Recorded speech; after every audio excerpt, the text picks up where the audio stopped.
목사는 도둑놈이라고. 그래? 도둑놈이 그러지? 예, 제가 목사를 정리할 때 어떻게 하느냐면 나머지 귀한 딸 그거는 모든 사람이 다 똑같은 거겠지. 그래. 생고생 시킵니다.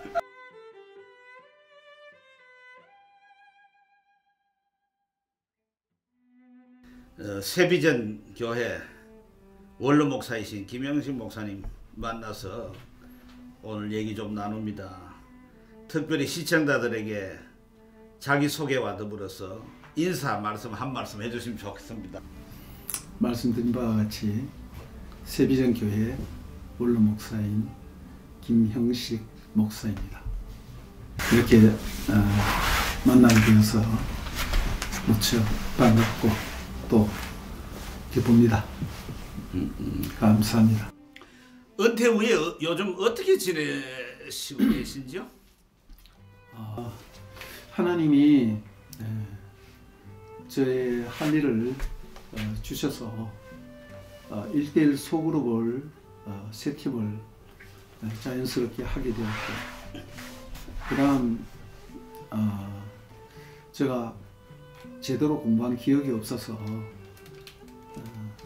요즘은 아침 저녁으로 헬라어 히브리어를 매일 합니다. 아침에 히브리어 1시간 정도, 길면 한 2시간, 저녁에 또 1시간, 2시간은 헬라어 공부하고, 매일 뭐 잘해서 하는 게 아니라 못하기 때문에 성경을 처음부터 좀 알고 싶어서 그렇게 공부를 하고, 그 다음 선교 팬데믹 이후에 선교의 길이 막혔었는데 또다시 저에게 가장 알맞는 재정도 좀 적게 들고 시간도 낼 수 있는 그런 은혜를 주셔서 몇 개월마다 한 번씩 가서 선교를 할 수 있는 그런 기회를 줬습니다. 아니 목사님은 그러면 저 합신 1회 아닙니까? 예, 그렇습니다. 어떻게 신학교는 가게 됐고 예수는 어떻게 믿어가 신학교 가게 됐는지. 예, 저는 11살 때 이런 고민을 했어요. 사람이 왜 죽을까? 죽고 난 뒤에는 어떻게 되는가? 사람 안 죽으면 안 되나? 죽은 뒤에는 사람들이 어떻게 될까라는 그런 고민을 11살 때부터 했는데, 뭐 11살짜리가 해결할 방법이 없잖아요. 학교 선생님한테 가니까 나이도 어린 게 그런 고민한다고 꿀밤만 주고, 그래서 혼자 한 10여 년 동안 정말 많이 찾아다녔습니다. 뭐 우리나라에 있는 불교를 위시해서 거의 모든 종교를 한번 다 다녀봤는데, 교회를 한두 번 나가긴 했지만은 성경을 제대로 본 적이 없어요. 근데 대학교 1학년 때 마침 제가 뭐 하나님을 알기 원해서 그런 거 보다가 지성인이니까 고전인 성경 한 번 정도는 읽어야겠다 싶어서 성경을 읽다가, 정말 성경을 읽다가 거기서 하나님을 만나고 좀 쉽게 말해서 깨졌습니다. 근데 제가 그 교회 나가기 전이었기 때문에 뭘 어떻게 해야 될지 아무것도 알 수 없는데, 분명한 것은 지금 하나님이 내 앞에 계시는구나라는 그런 확실한 그런 인재와 제가 하나님 앞에 서 있다고 생각하니까 저도 모르게 회개가 터져나오더라고요. 그때부터 몇 개월인지 몇 년인지는 잘 생각나지 않는데 계속 회개를 하고, 그때부터 이제 성경을 읽기 시작했는데, 신약 성경을 하루에 한 자리에 앉아서 밥도 먹지 않고 화장실도 가지 않고 잠도 자지 않고 한 자리에 앉아서 마태복음부터 계시록까지 한 자리에 앉아서 다 읽었어요. 때로는 2번 읽을 때도 있었고, 그 일주일이면 그 신구약 성경을 한 번씩 다 읽었습니다. 그러다가 하나님이 저를 부르시는 것을 느꼈어요. 확실하게 설명을 하기는 힘든데 하나님 나를 부르고 계시는구나. 근데 제가 교회를 안 나갔기 때문에 뭘 해야 될지 모르겠더라고요. 근데 제가 딱 한 가지 아는 것이 있었는데, 교회에 목사님이 계시다는 것을 그건 알았어요. 그래서 제가 알지도 못하고 목사 돼야 되는가 싶어서 저 목사 되겠습니다라고 그렇게 고백을 하게 됐습니다. 우리 아버지가 교회를 나간다든가 우리 친척이 교회를 나간다든가 그런 건 없었고 저 자신도 아주 당황스러운 그런 예외사항이라고 할 수 있습니다.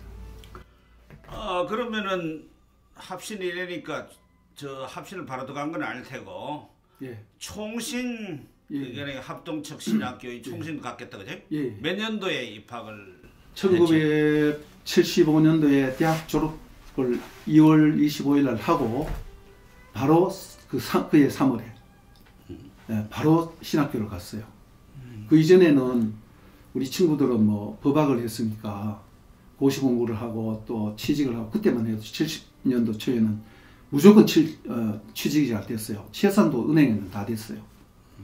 근데 저는 세상에 취직을 하려니까 너무너무 두렵더라고요. 심지어 여가 장사를 한다고 해도 난 못할 것 같은, 안 될 것 같은 그런 두려움이 저에게 설명할 수 없는 어떤 그게 있는데, 그래서 3년 동안 계속 이제 대학교 4년 동안 고민을 하다가 처음에 하나님이 날 부르시는 걸 알면서도 뒤돌아보이더라고요. 예, 세상이 좋으니까. 고민을 하다가 딱 그 결정을 내리고 난 뒤에 평안한 그 평안이 찾아오더라고요. 그래서 바로 신학교 가게 됐는데, 그때 제가 아는 신학교가 총신이어서 총신 75학번입니다. 총신 다니다 그럼 군대 갔겠다? 예, 그래요. 제가 또 신학교 갈 때도 보통 이제 담임 목사 추천을 받고 노예 추천을 받고 그런 절차가 있잖아요. 저 그런 거 몰랐어요. 그래서 원서만 냈는데 어떻게 또 그 원서 받은 분이 눈이 멀어서 그런지 그걸 받아줬어요. 그래서 신학교 합격되고 난 뒤에 나중에 부르더라고요. 학기 중간에 김 주사님은 어떻게 해서 노예 추천서가 없습니까? 하더라고요. 그래서 제가 그게 뭔데요? 하니까 이 사람 봐라 하더라고요. 당회장 추천서도 없죠. 노예 추천서도 없죠. 제가 그렇게 해서 어떻게 재수 좋게 들어갔는데, 제가 군대 문제를 어떻게 처리할지 몰라요. 저는 신학교 가면 바로 또 군목으로 갈 수 있는 줄 알았어요. 보니까 그렇지 않더라고요. 그래서 신학교를 한 학기 마치고 한 학기 채 덜 마치고 군대를 가게 됐어요. 그래서 군대를 제대하고 오니까 다시 복학을 하니까 학교 분위기가 완전히 바뀌어 있고, 또 가장 어려웠던 것이 헬라어 히브리어를 하는데, 다른 친구들은 벌써 헬라어 히브리어 본문 주예를 나가는데 저는 헬라어 히브리어 알파벳도 모르는 거야. 그래서 낙제 맞았는 기억이 납니다. 그래가지고 뭐 몇 년 전에는 또 저 합동신학대학원 대학교 가가지고 새카만 후배들하고 동계 강좌도 뭐 직접 참석했단 말 들었는데 몇 년도에 어떻게 가게 됐지? 갔다 오니 어떻던지? 정확한 연도는 모르겠고 한 5, 6년 됐는 것 같아요. 은퇴하기 5, 6년 전인데, 제가 워낙 그 기초가 없어서 제가 대한민국에 있는 신학, 히브리어, 일단 히브리어부터 해야겠다 생각하고 히브리어 문법책이랑 문법책을 다 사서 봤어요. 근데 알아서 본 것이 아니라 모르면서 무조건 읽어나갔어요. 그래서 모르면서 공부한다는 것이 너무 괴롭더라고요. 수학 인수분해 정도밖에 모르는데 삼각함수, 뭐 미적분 하라고 하면 그 진도 나가기 힘들잖아요. 그래서 계속 보는 가운데 보다 보니까 어느 날 글자가 눈에 들어오더라고요. 그래서 이래서는 안 되겠다 싶어서 좀 공부를 하다가 신학교, 동계가 아니고 하계, 요즘은 신입생들을 위해서 하계 특별 집중 히브리어나 헬라어 강좌가 있더라고요. 그래서 히브리어 강좌가 있어서 가서 들었어요. 정식 학점을 신청해서 내가 히브리어 그때 뭐 학교 다닐 때는 히브리어 잘 못했으니까 정식 학점을 신청해서 42년 후배들하고 같이 했습니다. 근데 교수도 저보다 새카만 후배죠. 좀 잘 봐줬는지 좋은 점수를 주더라고요. 근데 저 신학교 졸업하고 이제 여러 뭐 사역을 했을 거 아니겠어요? 예. 주로 어떤 교회라든지 어떤 분야에서 사역을 해야지 간단히 한번 말씀해 주세요. 저는 지나가 보니까 제가 원해서 하는 건 아니었는데 결과적으로는 개척교회를 해서 교회를 두 군데 세웠더라고요. 그것이 제가 했는 제일 큰일 같아요. 그러다가 이제 중간에 처음에 개척교회를 해서 한 5년 동안 하다가 중간에 기성교회 청빙을 받아서 한 12년 동안 목회를 하다가 또다시 개척교회를 시작해서 20년 하다가 그래서 그것이 제 목회 전부 다예요. 그리고 이제 선교사들을 많이 파송했다고 생각되고 제가 목회를 하면서 그 예산의 3분의 1 정도는 선교하는데 집중을 했고 내가 집중을 했다기보다가 하나님께서 선교사님들 막 보내주더라고요.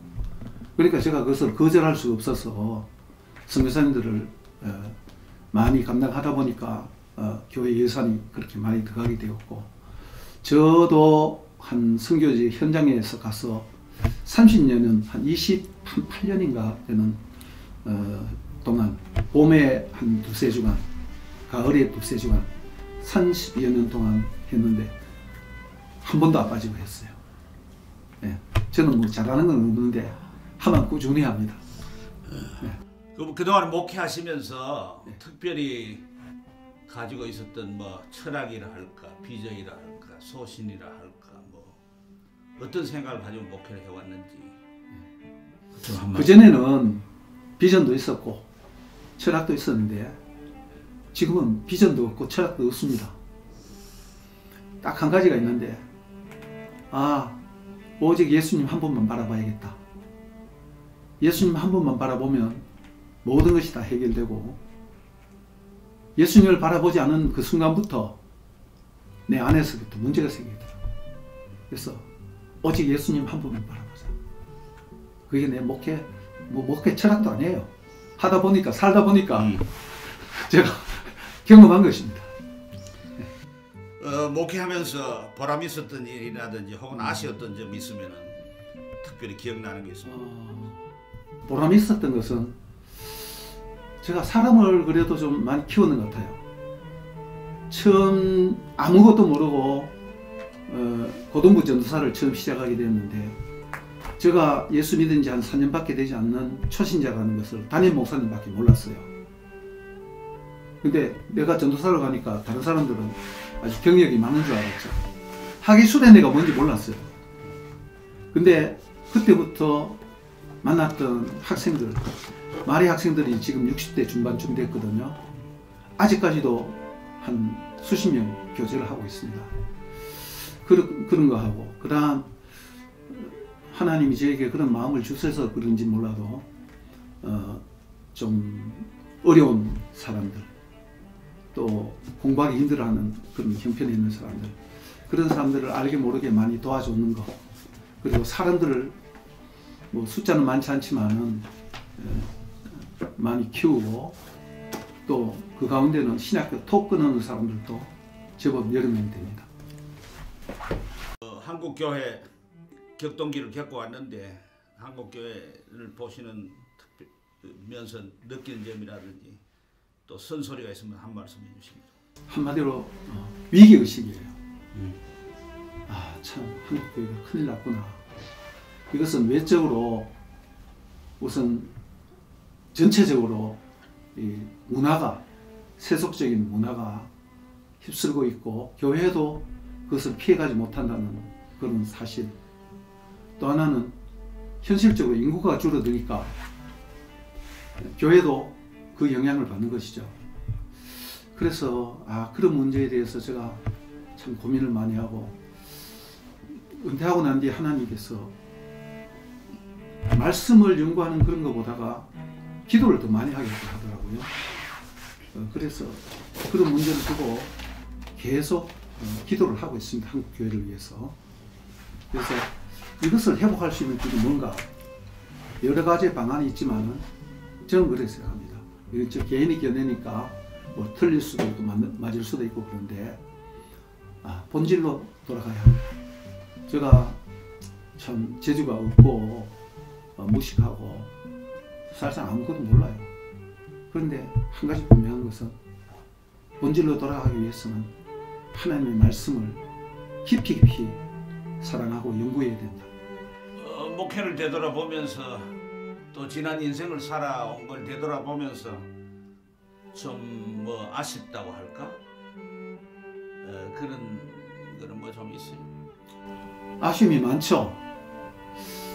저는 원래 좀 쉽게 말하면 목회자 깜이 아니에요. 인격의 기초부터 시작해서 뭐 내가 목사 아들도 아니고 장로 아들도 아니고 우리 아버지는 농부고 근데 교회에 대해서 뭐 교자도 모르는 사람이고 근데 어느 날 성경을 보다가 하나님 만나서 나도 모르게 목사 된다고 해서 그 약속을 지키려고 이렇게 뭐 하나님 부르셨죠. 강권적으로 부르셨는데 눈물도 많이 흘리고 그렇게 했지만 여러 가지 면에서 부족한 것이 너무 많더라고요. 그런 부분이 너무 많아서 나는 이것이 부족하다 저것이 부족하다 이렇게 말도 할 수 없고 기본 전반적인 그 바탕이 목사의 자질이 없는 사람이야. 그래서 저는 요즘 하고 있는 게 뭐냐면 예배를 드리면서 제일 많이 하고 있는 게 회개를 많이 합니다. 아, 내 같은 인간이 목사가 되니까 한국교회가 소망이 없구나 그런 생각을 많이 하고 있습니다. 은퇴 목사님들 선배도 있고 후배도 있고 동료들도 있는데 그분들에게 혹시 하고 싶은 말씀 있나요? 간단하게 한 말씀. 내 코가 석자라서 사실상 다른 분들 보고 이래라 저래라 들을 만한 마음의 여유가 없는 것 같아요.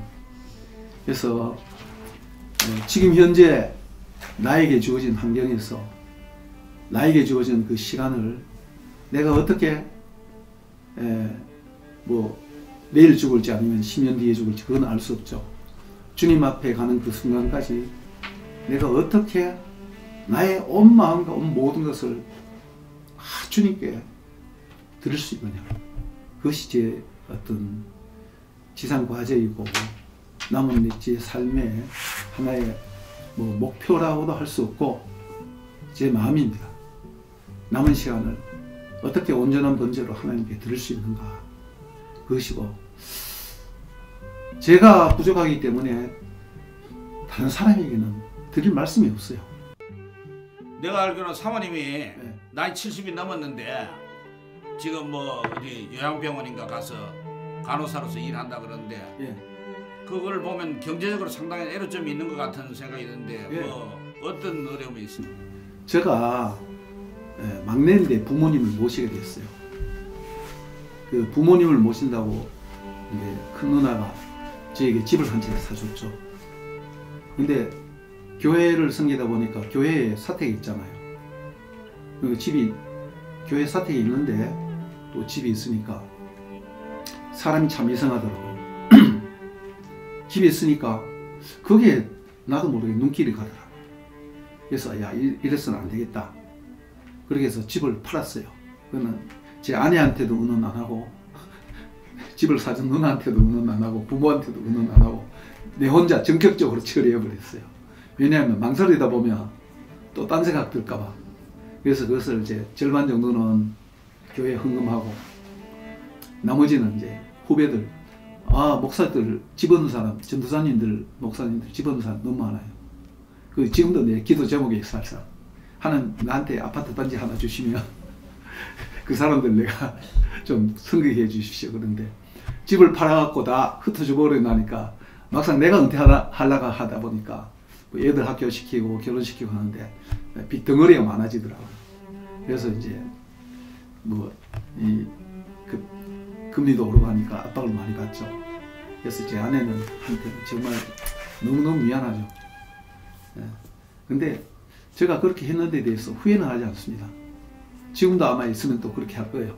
현실적으로는 그 어려움이 있는데 또 감정이라면 감정인데 하나님이 은퇴를 하고 난 뒤에 한 1년 반 정도 되는데 매일매일 그 순간순간 하나님이 돈을 쌓아놔놓고 나에게 이제 써라 그렇게 하진 않지만은 내가 필요할 때마다 하나님이 상상도 못하는 방법으로 돈을 채워주더라고요. 하루하루 그렇게 살아가고 있습니다.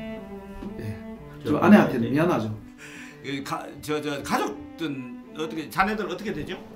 자녀들은 딸, 큰딸이 있고 그다음 둘째 딸, 이제 아들. 네. 그 실리콘밸리에 있습니다. 그리고 그 외손자 둘이 있고 아들도 이제 손자 둘이 있고. 근데 둘째 딸이 장애인이라서 참 제 마음이 많이 아프죠. 그 장애인 부모가 안 돼 보면 알 수 없는 그런 그 마음에 어떤 아픔이 좀 있죠. 아픔이 좀 있는 게 아니라 많이 있죠. 혹시 기도 제목이나 뭐 앞으로 버킷리스트나 뭐 이런 게 있으면 기도를 좀 더 깊이 해야겠다. 제가 목사기 때문에 항상 하나님 말씀을 보고 기도를 하고 하지만은 내가 기도가 굉장히 약하구나, 기도가 부족하구나 하면서 점점 더 깊이 느끼고 있어요. 그래서 기도 해야겠다, 그 생각뿐입니다.